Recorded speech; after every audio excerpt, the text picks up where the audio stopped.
Hey everyone, and welcome to the channel. So today we get to take a look at the 2024 Toyota Rav4 Hybrid. This is the XSE model. It's finished off in Calvary Blue.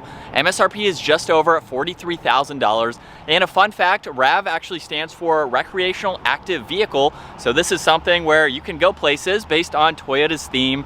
But this is powered by the 2.5-liter 4-cylinder. It's also paired to 3 AC motors along with a 1.6 kilowatt lithium-ion battery pack. It also features the electronic CVT, and it pumps out 219 horsepower, 163 pound-feet of torque. That power is sent through the all-wheel drive system, propelling this 3,700-pound SUV from 0 to 60 in around 7 seconds. Its top speed is 117 miles an hour. It also has a fuel capacity of 14.5 gallons. You'll expect to see around 41 miles per gallon in the city, 38 out on the highway. This also has a wheelbase of 105.9 inches. Its overall length is 180.9. It has a width of 73, a height of 67, and its ground clearance measures in at 8.1 inches. As we move on to the exterior styling now for this RAV4, after driving this for a week, this is the only color RAV4 that I have seen on the road. It seems to be a very popular SUV, but this color is definitely very unique, especially with all the gloss black accents. Now, in order to tell this is a hybrid, you'll notice the blue accents within the Toyota logo, which is also the sensor for the adaptive cruise. There's a forward-facing camera too, all of the parking sensors, and then a lot more gloss black, both in that upper grille as well as in the entire lower section. Now, this also has LED headlights, DRLs, and turn signals. You'll notice too that there's a separate DRL strip with some more gloss black accents in the middle section of that bumper. And then there's some brushed accents in the very bottom there, and then some very subtle lines that come down the hood. I think it gives it a really nice front end, especially with all those contoured lines, especially running around the grille.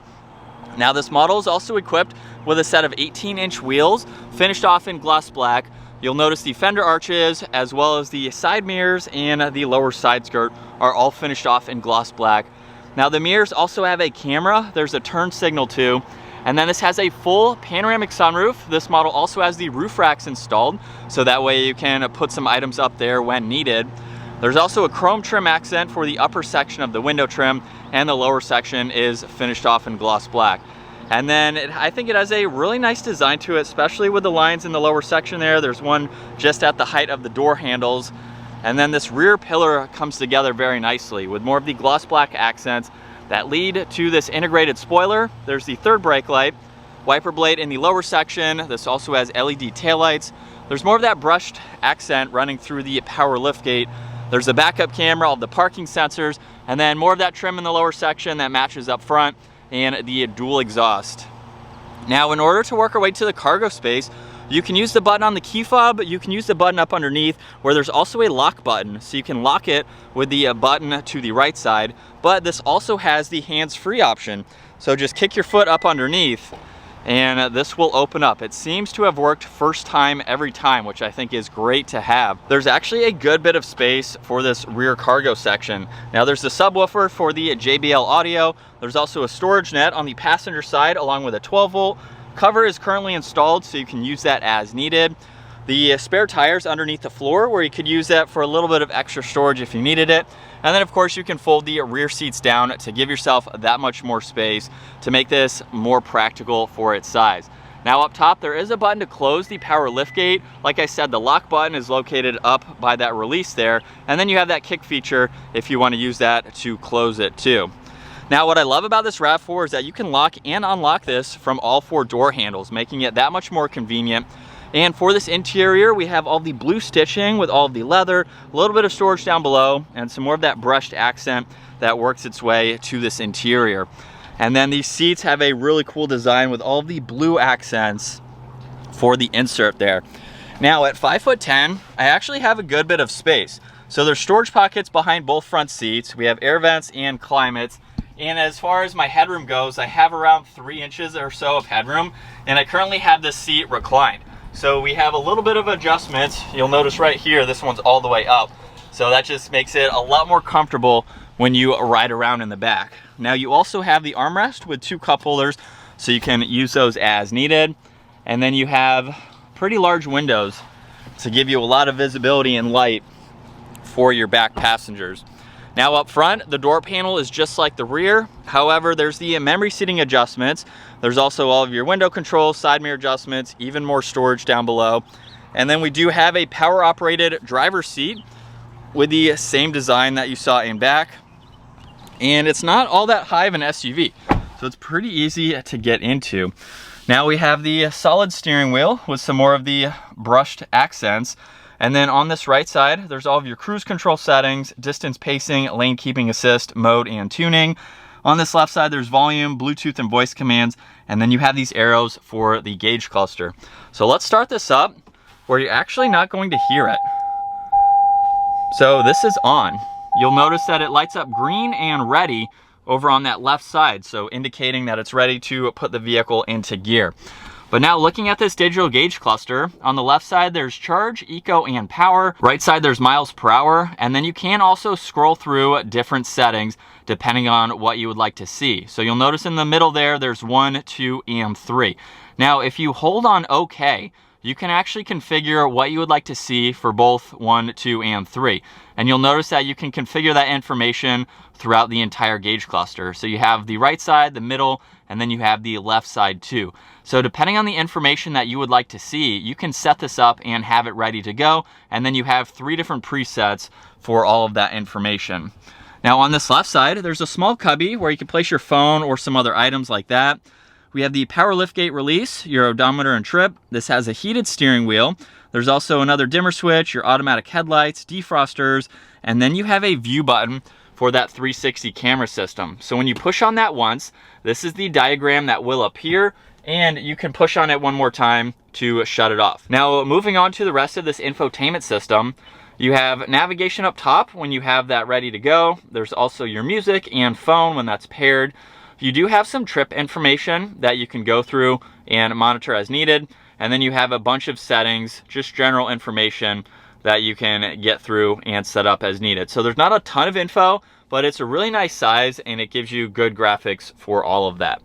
Now there's an air vent underneath that. And then we have all of your climate adjustments. So there's the temperature dials, fan speed, you can sync these, you have the off button, as well as some defrosters and where you would like the air to go. Now these front seats are also heated, so there's 2 different settings there, along with traction control on that left side. This model does feature wireless charging, so we have on-off for that, as well as some more auxiliaries. And then let's put this into reverse, where the backup camera will appear. You have the guidelines, which you can adjust, and then you have a different angle so you can hide away that top-down view as needed. Now if I put this vehicle into drive, this is where we have to push the view button again. And now we have the forward-facing camera where you have a few different angles and you even have the automatic setting. So when you come to a slower speed, right around 4 miles an hour or so, the forward-facing camera will pop up just to give you a little bit better visibility. Now you can also shift using the shifter, even though this is a CVT, you can go through those settings. We have the auto hold along with the e-brake and then a few different driving modes. There's a trail mode, and then we have a few different modes. When you twist this dial to the left, that is for eco. To the right is sport mode. Pushing on it is for normal. And then behind that, there's EV. So you can put this into the EV mode. Ironically, this only works about under 10 miles an hour or so. So it's really for parking lot situations, backing out of a parking space, things like that. You don't have an EV range. You can just go at slower speeds. Now behind that, we have 2 cup holders. And then the armrest has some auxiliaries with a little bit of storage. You also get a lot more storage above the glove box, which is great to see. There's plenty of room in the glove box. We have garage door buttons up top. We even have the digital rear view mirror. So if you need a little bit more visibility, maybe you have kids in the back or something where you just can't see, this provides you with a lot more visibility. Sunglass holders up top. We have the controls for all of the dome lights, as well as the sunroof and sunshade. And with that sunshade all the way open, it gives you a lot of light for this interior. As far as visibility goes from the driver's seat, it's actually been pretty good. Over the last week of driving this, I haven't had any complaints with visibility overall.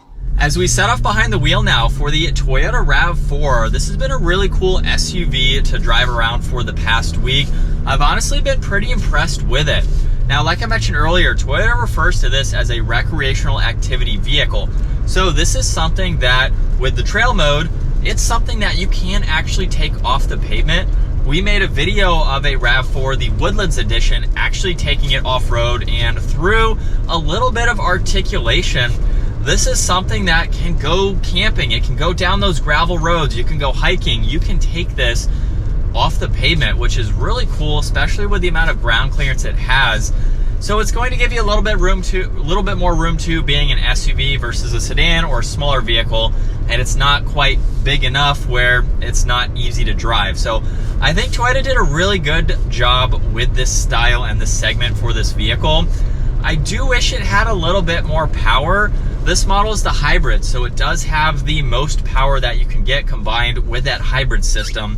But if we give it a little bit of gas, we'll go into sport mode here. This is pedal to the floor. And you know, it's not the quickest vehicle. I feel like it just needs maybe a bump in power or a little bit more torque. But for the average person buying this vehicle, I think it's pretty adequate.